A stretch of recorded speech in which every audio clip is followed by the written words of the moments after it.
မင်းနဘေးအနာပဲအမြဲနေခြင်းသူမင်းအတွက်အမြဲတမ်းအပြည့်ခံလူ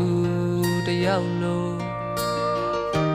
မင်းလေးကြိုက်တယ်လို့အနိုင်ယူသွားလိုက်ပါမင်းမို့လို့အမြဲတမ်းပဲအရှုံးပေးမယ်လူမင်းလေးဆိုသမျှအမြဲလို့ခံသူ